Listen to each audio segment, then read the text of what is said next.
Good morning, everyone. Today's webinar is on new Nomics programs for 2019. Keith is going to be going through the new programs, so I'm going to turn it over to him. I'll moderate during the session, and Mark Flint will be joining us to add some color. So welcome, Keith. Yeah, good morning, guys. Thanks for taking time out of your day to join the call here. The point of the call, as Steve said, is really to go over the new Nomics program and provide you kind of a high-level overview of the changes that have been made and some of the things that we've added, both from a contractual marketing perspective and so on. And just so you know, a lot of you have been involved in the development of this process so far. We've been testing things with the field as we've gone. Mark Smith, Mark Perleski have provided input. Brian Couchy and some of the TSRs, and then, of course, the broader team here. So this has been reviewed already once with the regional managers, and we think we've got something that's ready to go at this point, so we can get into it. If I can advance the slides. There we go. All right, so the business expectations for Nomics for this year were that we would get to 250 accounts. That works out to about 6 per TM, rough math. And this is kind of the current state. This looks at where we are as of yesterday by region and by individual rep. So anybody in green is on pace to sort of hit that 6 per rep number. And I know that there's a lot of nuance in this, because in many cases you might not have the right jobbers, or there may be other issues as to why things aren't moving for you, or why you're quite a bit ahead of where everybody else is right now. You can see that Mark Smith is clearly kind of pulling away in some cases, or from most of the rest of the team. But then we also have quite a few of you that are not actually on the board yet, which is something that we're hoping to change. Steve, can you go ahead and advance that one? Yeah, it's the keyboard's not working. I'm not sure why. Okay, so the goals for the system, or for the new program, are really to recognize our starting position. So the prior contract that we've been using for Nomics was actually a 3-year agreement that required $150,000 in purchases over that time frame. So that worked out to about $4K a month. So based on that and feedback from the TSR follow-up surveys that we do with the Nomics accounts, about 75% of our Nomics accounts are actually in violation of their contract right now, either because they're not hitting the purchase requirements or they're not meeting the exclusivity requirements. So our goal here was to try to get something in place that reflects how you guys are selling and to what type of accounts. The other thing we want to do is simplify the program. There were 4 contracts plus an add-on for the spectrophotometer. With this new approach, we're going to be down to 2. And then Mark Flint had the good idea that we set things up in a way that creates some skin in the game for the account. So if it's a small account and they're not willing to put a few grand toward the full system and equipment, it's probably not an account that's going to be loyal, is going to continue to buy, and going to pay its bills. Keith, that's kind of reflective of the shop I heard about. Somebody went into, and the shop said, "Hey, do you know what the price of these toners are?" I guess he should have known that beforehand, right? Yeah, exactly. And he probably wasn't willing to buy anymore. Okay, so the components of the new program. Commitment levels. So basically, we've got a version of this that's available to any type of account as long as they're willing to put some skin in the game. The more that you're buying from a liquid purchase perspective, the less the system is going to cost you, all the way up to free, and even free with a spectrophotometer. We put a new process in place that we'll go over kind of at an overview level and then get into in detail. From the Brighton side, we're trying to make the steps that we take here much faster. There's a new qualification process. Frankly, there's not a lot of change from what you've seen in the past. And we also have the new contracts, and then we put together some new marketing materials that we'll go over as well. So this is the sales program overview. You should recognize this from the national meeting. Again, there's 4 levels. Any amount of liquid purchases, you can get access to a Nomics system. You have to pay $4,500 for the system itself. You must place an immediate replacement stock order for the top 10 toners. And then for each of the programs, we're trying to get our products in across the range of use, so primers and clears. We're willing to exchange those one for one for TranStar equivalent products, if there are TranStar equivalent products, at no charge. So a little color commentary here, because this question came up during the review. What does that mean? You guys need to use your best judgment on this. I mean, my perspective is, most guys are carrying about a week's worth of clear coat inventory in many cases, just because of the frequency of deliveries from jobbers. So, you're really looking at one or two kits, sometimes three if it's a bigger shop. We don't necessarily want you looking through the cabinet in the back for the stuff that's been, sitting there covered with dust and dented up and hardened over the past 3 years. So use your best judgment there. Level 2 liquid purchases, $1,200 to $2,500 average per month, equates to a $2,000 system price. And again, the rest of the program is the same, because we're trying to keep this fair and equal regardless of the shop purchases, outside of the actual discount on the system price. $2,500 to $5,000, system's free.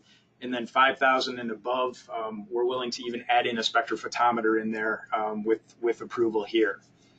So the way that this works, and we'll get into this in more detail going forward with some other slides, the product's consigned to the shop under contract. They have to hit a purchase requirement for the retail value of the toners, and as soon as they do that, the product consignment side of the contract is voided. And then we're also giving them the equipment under a lease. Hey, Keith, before you go on, I know this sometimes comes up, and I know some guys may have. What is the value of the system? Isn't it around $15,000? It is. Yep. So sometimes I think guys forget about, well, how do I get a return on investment? Why are we going through all this? But the $4,500 is not our cost of the system or a typical jobber price for the system, right? Right. I mean, it's heavily discounted even at the first level. Also, I put a note out earlier this week, Keith, regarding that transfer or exchange of clear coats and primers. We're talking top quality here, aren't we? We're not talking Motor City or True Finish. Has to be a branded TranStar product or signature. Exactly. Or, of course, the Nomex, yes? Exactly, yes. Okay.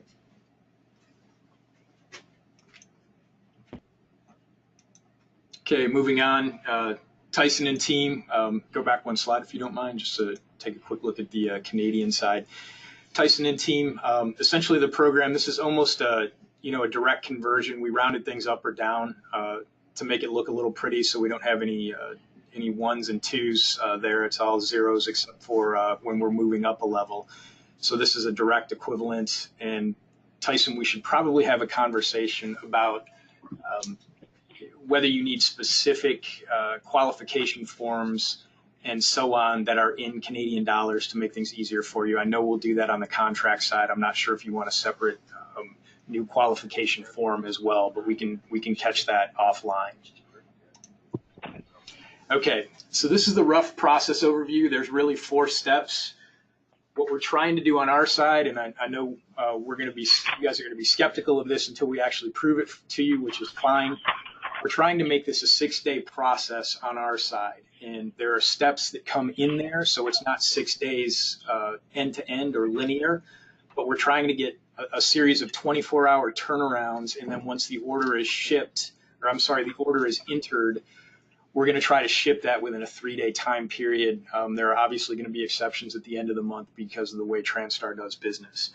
So rough overview, the new account submission. In this piece of it, actually most of this is not different than what you're used to. Shop qualification form gets submitted to Nomex Docs. Required 3 months of liquid purchase invoices, a range of interior and exterior photographs. That gives Brian the ability to sort of judge the quality and the completeness of the shop. And then if the system, if the business is new, there may be requirements for additional documentation according to Brian's designation, and that's going to be simple stuff like business licenses, but he may ask for additional information just to validate that the account's legit and it's going to move in the direction that we're expecting it to move. If that information is not submitted, so if the new account submission form is not complete and that documentation does not come along with it, Brian's going to kick it. It's just going to turn around and go right back to you, and that will cause a delay. So when that comes in, there's going to be an evaluation and an approval, and you can tee this up by selecting the right program out of the gate based on your own interpretation of the invoices. And again, those are liquid purchases. Brian's going to attempt to turn that within 24 hours, so basically 1 business day. And that response will include a final program level determination. And we're going to step through this in some level of detail using, I think, a couple of Mark Smith's submissions. I can't remember what the accounts were, but we've got some examples of all of this coming forward. The contract submission, what Brian tells me is that we've somehow been able to get contracts signed at the same time as the shop qualification in many cases. I don't know why that would happen. If I were the body shop, I wouldn't be too excited about signing up for something before I knew what I was signing up for. But if that comes in at the same time, that's okay. But sequentially, this is how the process is planned to work. This contract submission comes after the approval. The signed contracts are required to ship the products. And again, Brian will try to validate those and turn them within 24 hours. And what that means is he'll get a notice back to you saying, yeah, everything's good to go. I put the order in with customer service. And at that time, you can schedule the shipping date. If there's a reason that it needs to be delayed, that communication would occur. And then notice will go out to the training team. So the TSR for your area is opening up his schedule and preparing for onboarding. And again, we've got some examples of that coming up. Order entry and shipping. Keith, yeah, go just ahead. Before you go on, you kind of commented, just I think it's just my understanding. That means that potentially a TM could go in and say, hey, you're going to get a system at no charge. And after Brian or tech service goes through it, they come back and say, you're going to have to pay X amount of dollars for it. Yeah, and that really comes down to the interpretation of the liquid purchases. So we're looking for equivalent product. We're trying to determine how much TranStar they're going to buy. If there's equipment or AP or things like that that we don't sell on the invoice, and that gets submitted as an invoice to get them to, whatever the number is, $2,600, Brian's going to back the stuff that doesn't apply off, and that's going to determine the program. The level he's at, Yeah. right, which would be embarrassing for the TM to have to go back in and say, well, I told you this, but. Yeah, exactly. So that piece of it is pretty straightforward. If you have any questions, before you submit or before you commit to anything with the shops, just give Brian a call. And again, the order will be shipped within 3 days once that's determined. And again, exceptions may occur at the end of the month. And again, if you guys have any questions, just send them through the chat window. I see a few comments from a few people. All right, so let's step through this. It's a really simple process. This is, again, Smith, who's kind of leading the charge and has actually guinea pigged this program for us to a large degree. One of his emails, pretty straightforward. Hey, I've got the contract. So he got the contract side up front. The qualification form came in. He talked to them about buying the top 10 toners as backup, and there's commitments there. He's got details around where the shipment and the installation needs to go. And he had pictures that were sent in a different email due to the size. So the one sort of adjustment that we're hoping to make just to help the sort process and organization process on our end work a little more smoothly is in the email cover, in the subject line, if you can add the shop name, the territory number, and NMQF, which stands for No Mix Qualification Form, in the subject line. That will help Brian with some sorting and allow him to keep some separation between the contract emails. He's keeping all of this stuff together in a file for each account, so we'll be able to backtrack to anything if there's any questions. But this type of an approach in the subject line should help us keep things organized. I think, Keith, two things. One, based on the pictures and documents, I don't know if you guys are aware, but you can attach pictures and documents in the DCOM CRM system, which might be helpful for you and Brian later on. We can show you how to do that. But one other point on this, I see a lot of emails go back and forth on something so simple. Customer service, it goes to Brian, it goes to the TM. Where do I ship the system to? And I see that he has that on here.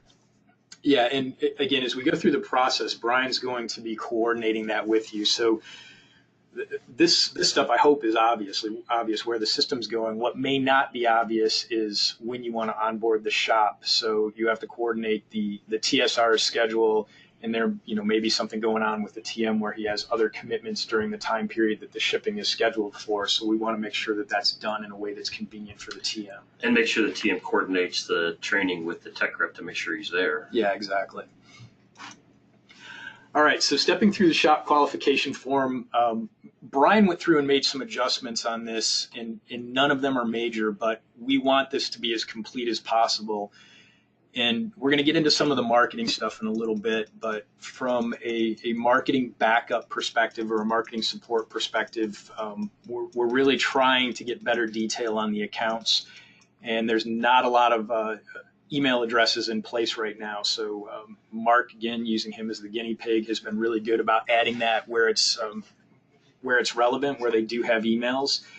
In what I think is the rare case that they don't, in this case, this guy didn't have a website, put not applicable there. That will let us know that you've actually checked it. So we would appreciate the more completeness, the more complete the form can be, the better off it's going to be for all involved, because we'll be able to do some more things to support you at that account during your regular sales cycle when you're not actually there. Hey, Keith, a question came on, and if I can interrupt, I'm not sure it applies specifically to here, but one of the questions came in for program level 1. Does that mean if a shop, and if I understand the question correctly, does that mean if a shop buys in at the program at $4,500 that they own the system outright? There's no consignment at that point. There's nothing they have to meet.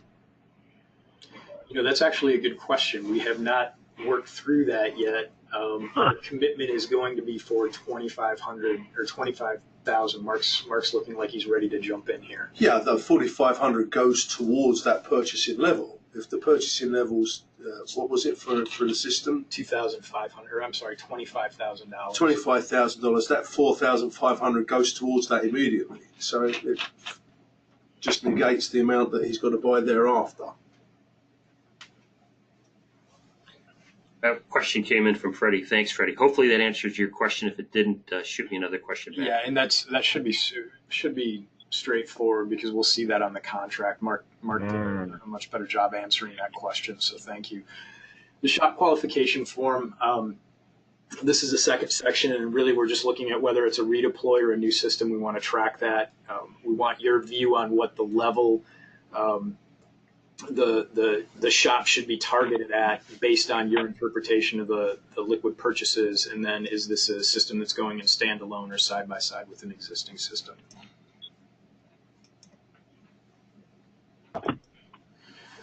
The next section, again, this is pretty similar to what you've seen. Brian's taken some things out of this.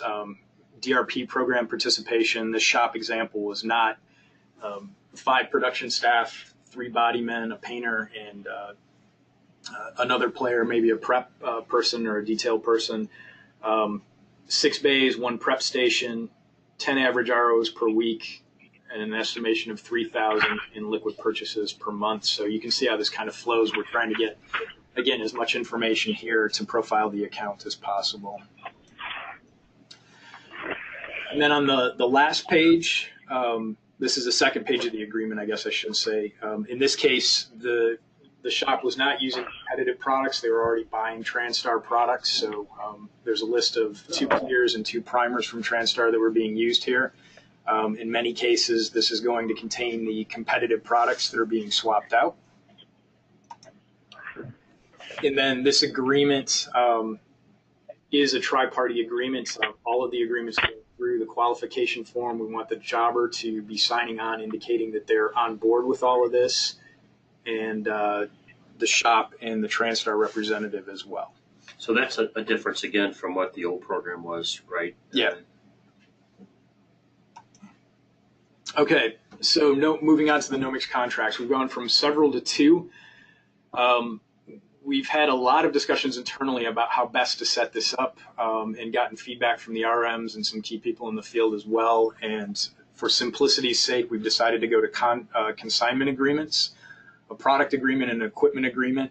Some of the language in these is, I guess, a bit unique. And the lawyers that we worked with were very concerned with reducing our liability, at the same time giving us the opportunity to enforce and get back material. So you're going to see some strange terms like bailment that you haven't heard of before, but essentially these are consignment agreements. So each of the agreements are three-way between Transtar, the jobber, and the shop. The commitment on the product agreement is that we consign inventory to the shop until they hit that $25,000 in no-mix purchases less the program upfront payment.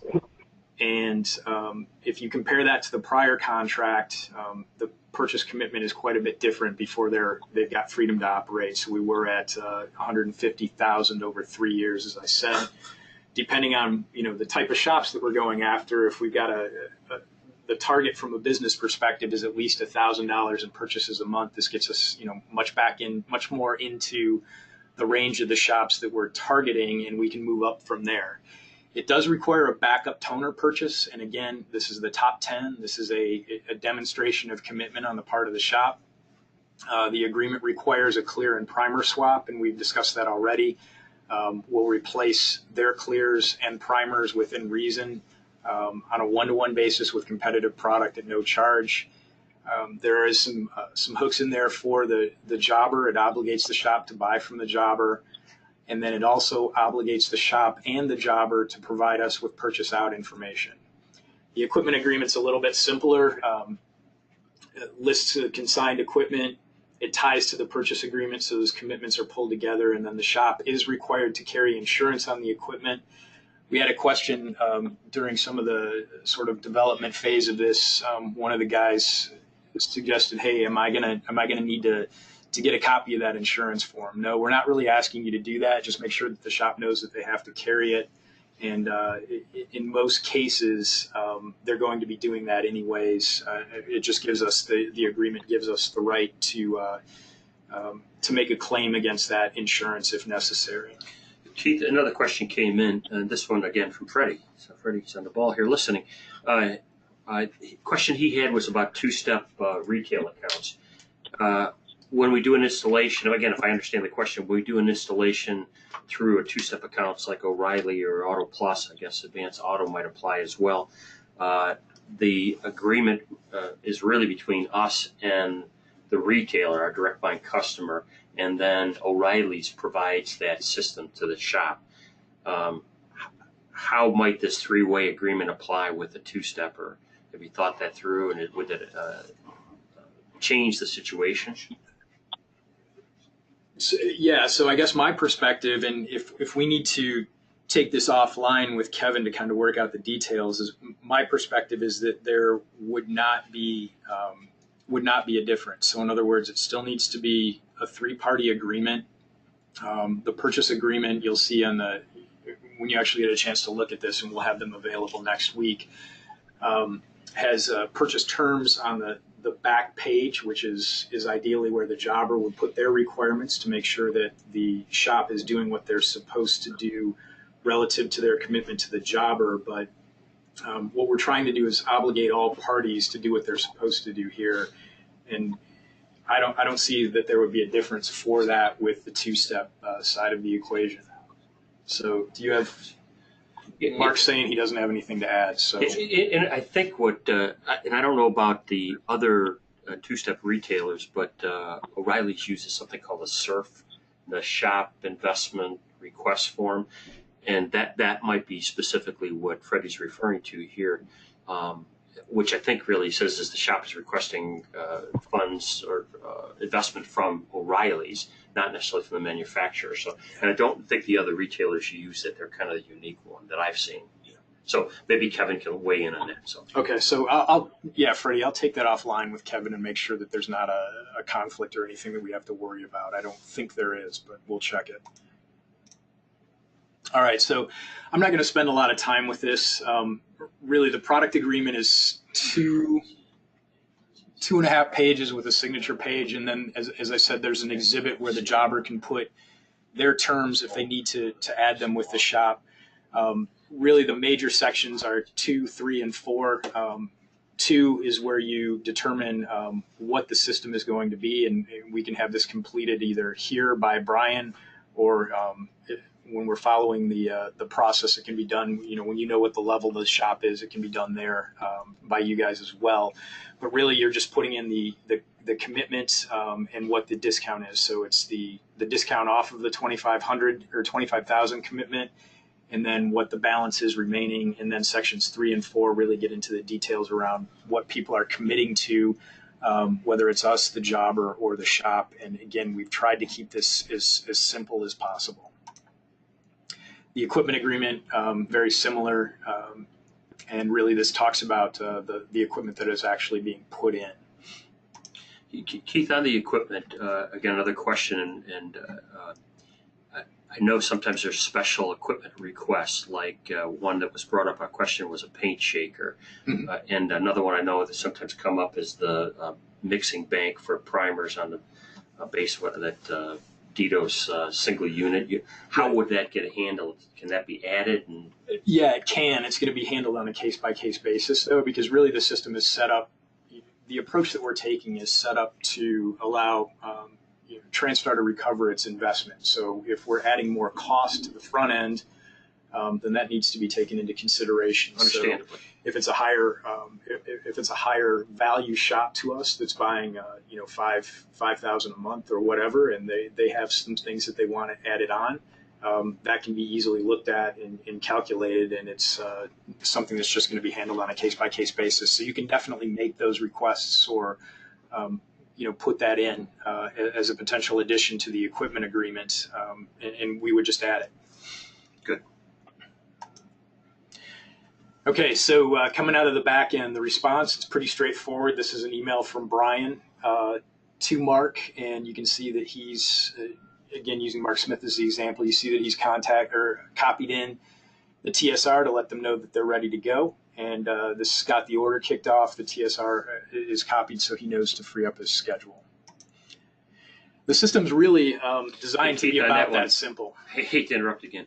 Does that mean that the TM then has to submit the order that authorizes the approval of the system, but does a specific order have to get submitted by the TM at that point? No, the order is coming from here. So Brian's copying the CSR team and letting them know that it's okay so they order entry can handle. Right. Okay. Yeah, so going back a slide, I guess, the key thing to think about here is what's the timing, because ideally, well, let me say that a different way. What do you want the timing to be? Because ideally what's happening at this point is, you've sent in the contracts, Brian's looked at them, and it's a day later, and he's coordinating the order with you and assuming that there's no issues in terms of your timing, it's going to go out right away. So again, this is where you need to exchange with Brian and let him know that you need the shipment delayed a couple of days, or you want to coordinate more with the TSR or something like that. All right, marketing. We've added some things here, an introductory presentation. It's got shop and jobber elements, and I'll go through that at a high level in a couple of slides. We've got a new brochure, onboarding and nurturing campaigns. If you guys think back to the national sales meeting, I talked about starting to get some emails and other activities in place to supplement shop contact when you're not there due to your call cycle or your route cycle. On the lead development side, we're still struggling with this. I have to be honest. Looking at the data in DCOM, really only 4% of the CRM entries made since we started the system have email addresses attached to them. And there's no way to identify target accounts versus active accounts. So we're going to continue to work on refining this. And this is something that we have to get better at as a company to get that demand generation up. To give you guys some opportunities to go after. So we're going to continue to work on that. Keith, I would add too, to make sure that on the Nomics tab for any account, if they have a Nomics system, to check that box. We're going to have IT set up a filter so that you'll be able to just check Nomics on the pre-filter screen and click view, and you can run a list of all of your Nomics accounts. Which, again, you could use that for email campaigns for all Nomics accounts, but the box has to be checked. Absolutely.